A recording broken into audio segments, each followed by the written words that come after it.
Sasa tumeshamaliza kufanya service ya Outlander FEV. Hii gari yetu ambayo ni hybrid hapa, na sasa hivi tupo drive test. Nataka tu nikukumbushe kitu kimoja. Hizi ndio gari ambazo zinatapika oil.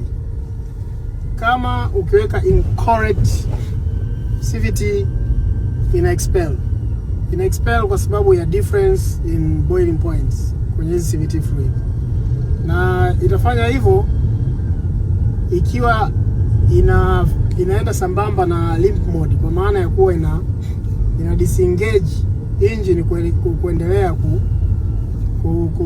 ku transfer torque kubwa kwenye transmission ili kuweza kuiprotect gari.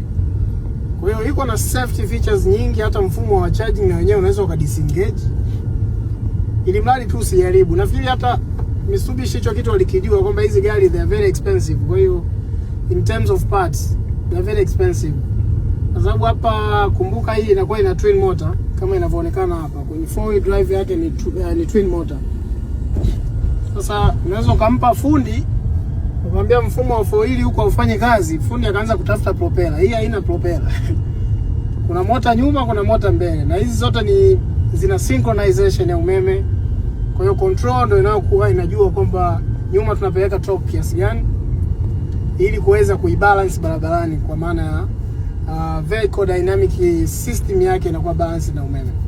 Kwa hiyo tumeshamaliza service, na tunawakumbusha tu wale wote ambao wanatumia Mitsubishi Outlander hizi FEV, hakikisheni mnatumia CVT ambazo ni recommended kabisa.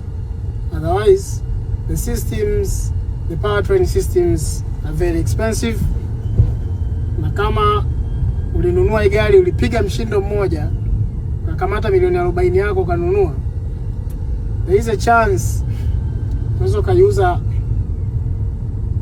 hela ndogo sana ukajilaumu.